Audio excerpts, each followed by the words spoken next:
देखो गुरु की महिमा क्या होती है। ऊखल बंधन के समय पर 4 विशेष पात्र हैं। कौन कौन? पहला वो ऊखल जिसमें भगवान बंधे, दूसरा स्वयं भगवान, तीसरा वो रस्सी जिससे भगवान को बांधा गया, और चौथा कौन है? श्री यशोदा जी जिन्होंने भगवान को बांधा। भगवान चाहते थे ऊखल से बंधना? नहीं। ऊखल चाहता था भगवान से बंधना? नहीं। कौन चाहता है? यशोदा जी। यहां पर क्या रहस्य है?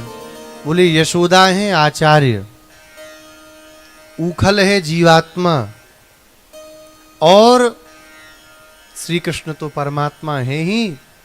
आचार्य ऊखल रूपी जीवात्मा का संबंध श्री कृष्ण रूपी परमात्मा से करा रहे हैं। और कैसे? बोले रस्सी से। ये रस्सी क्या है? बोले रस्सी है संप्रदाय रूपी रस्सी। बलम में महद भाष्यकारा अनुबंध। वह अनुबंध रूपी जो रस्सी है उससे भगवान को बांध रहे हैं। लेकिन 2 उंगल की कमी पड़ती है। वह 2 उंगल की कमी क्या है? श्रद्धा। जब तक सत संप्रदाय में श्रद्धा नहीं होगी, आचार्य के वचन पर श्रद्धा नहीं होगी, जब तक मंत्र में श्रद्धा नहीं होगी, तब तक भगवान का बंधन होने वाला नहीं है। वृक्ष के गिरने से दौड़ करके सब आ गए, चारों तरफ घेर के खड़े हो गए, भगवान को छुड़ा लिया। बाबा ने कहा लाला ये क्या हुआ? यशोदा जी अंदर से भाग करके आई, भगवान को हृदय से लगा लिया। लाला ये कैसे बच गए? यशोदा जी बेचारी रोने लगी, देखो आज मेरे लाला को मैंने कितने बड़े संकट में डाल दिया। भगवान ने देखा आज दीपावली का दिन, मैया को कहीं डांटे नहीं बाबा। भगवान ने कहा बाबा ऊखल के संग खेल ले, और खेलते खेलते बाबा हम रस्सी से बंध गए और ऊखल हमारे साथ में लुढ़क गया, और लुढ़कते लुढ़कते यहाँ आ गए। मैया को इतना वात्सल्य हुआ, देखो मेरा लाला मेरा नाम तक नहीं लिया कि मैंने बांधा है, नहीं तो मुझे डांट पड़ेगी, कितना प्रेम करता है। भगवान को लेकर के भवन में गए। उपनंदातिकों ने कहा बाबा जब से लाला का जन्म हुआ है तब से इस ब्रज में तरह तरह के गोकुल में उत्पात हो रहे हैं, तो इसलिए हमको तो ये लगता है कि अब यहां से चल करके वृंदावन में रहना चाहिए। वृंदावन में? हाँ बहुत बढ़िया वन है बाबा, और सुंदर सुंदर मोर नाचते हैं, सुंदर फलों के वृक्ष हैं। हमने एक बार देखा था, बड़ा अद्भुत वन है, वहीं चला जाए, गोकुल छोड़ा जाए। कि चलो तैयारियां होने लगी, और इधर एक मथुरा से फल बेचने वाली ग्वालिन आती थी,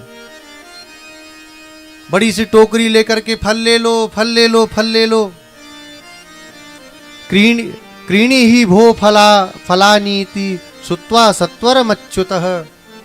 फल ले लो, इस आवाज को सुन करके भगवान दौड़ते हुए बाहर गए, और जाकर के भगवान ने उस टोकरी को रोका। जब रुक गई तो भगवान ने कहा दिखाओ ना कौन कौन से फल हैं। सुंदर सुंदर फलों को देखा, भगवान तो मुग्ध हो गए, बोले कितने सुंदर फल हैं, हमें दोगी? अब भगवान को जब देखा तो वो देखती रह गई, बोल ही नहीं पा रही है कुछ। भगवान ने कहा अरे सुन नहीं हो, ताली बजाई जोर से। तो ताली बजाई तो उसने देखा, हाँ हाँ हाँ दूंगी ना, पहले आप अपना परिचय दो। भगवान ने कहा मैं नहीं जानती। कहा नाम तो सुना है लाला, लेकिन पक्का नहीं है कि आप वही हो। आप नंद जी के लाला हो ना? भगवान मुस्कुरा के बोले हाँ उन्हीं के लाला है। प्रसन्न हो गई, कहा आज तक आपके बारे में सुना तो खूब था, दर्शन कभी नहीं हुए थे। भगवान ने कहा क्या सुना था हमारे बारे में? 2 तरह की बातें चलती ब्रज में हमारे बारे में। कहा नहीं नहीं वो चोरी वारी तो कोई बात ही नहीं है, सब कहते बड़े महात्मा। भगवान मुस्कुरा गए, हाँ सही सुना है, बहुत सीधे साधे हम महात्मा हैं। ये फल दोगी हमें? इसने सोचा दे दूंगी चले जाएंगे तो बात कैसी होगी। कहा फल तो दूंगी, लेकिन इसके बदले में आप मुझे क्या दोगे? भगवान ने कहा क्या देना होता है जी, हम अपनी मैया से दिन भर मांगते, हमें सब देती है, कुछ नहीं मांगती, तुम बेकार हो। हंस करके लाला आप बड़े सीधे हो, आपकी माँ है, मेरा तो उसी से गुजर बसर चलता है। अच्छा ठीक है रुक जाओ। भगवान दौड़ के गए अंदर, और मुड़ मुड़ के कहे रुकी रहना, जाना नहीं। भागते भागते भगवान गए, और जाकर के धान की राशि, बहुत बड़े धान की राशि रखी थी, एक अंजलि भगवान ने धान को उठा लिया, भागते हुए आए। आते आते इन पूरों से वो धान गिरने लगा, केवल 10-20 दाने भगवान के हाथ में बचे। पर परिश्रम तो हो ही गया दौड़ने में। भगवान ने कही लो, इसने अपनी साड़ी के पल्लू में ले लिया, और जब लिया तो आनंद में भर गई। भगवान ने कहा क्यों, कम तो नहीं है? अरे लाला, इतना कायकू ले आए तुम? इसमें मेरी टोकरी नहीं, मैं भी बिक गई है तुम्हारे हाथों। भगवान ने कहा नहीं धरो, हम बड़े पिता की संतान है, हम ऐसी देते हैं। उसने उन 10 दानों को पोटली बना लिया और सारे फलों को एक पोटली में लगा करके भगवान को दे दिया।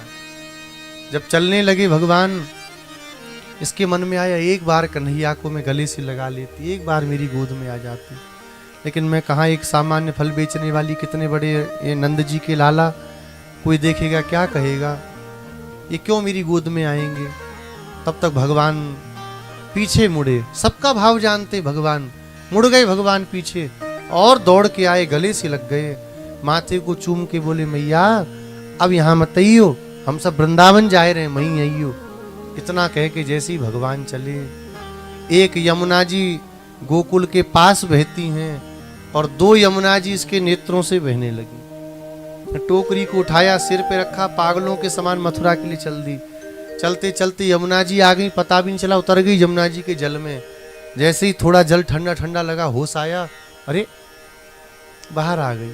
लेकिन वो जो टोकरी थी बड़ी भारी लगने लगी। सारे फल तो मैं दे आई, फिर भारीपन क्या है। उतार करके जैसे ही देखा, बहुमूल्य मणिमाणिक्यों से भगवान ने इसकी सारी टोकरी को भर दिया था। उस टोकरी को उठाया और उठा करके फेंक दिया यमुना जी के जल में। कहा आपने मैया कह के हृदय से लगा लिया, अब किसी लौकिक संपत्ति की मुझे आवश्यकता नहीं। भगवत भक्त लौकिक संपत्ति के पीछे नहीं दौड़ते, और जो दौड़ रहे हैं समझ जाओ भगवत भक्त अभी है नहीं, अभी भक्ति का रस नहीं लगा किसी के लिए भी। हम लोगों के लिए भी यही बात है, ऐसा नहीं है कि दूसरों के लिए, हम लोगों के लिए भी यही बात है। संसार के लोगों को अच्छा लगने के लिए क्या क्या नहीं कर रहे हैं, सब तो कर रहे हैं, क्योंकि भी भगवान अच्छे नहीं लगे।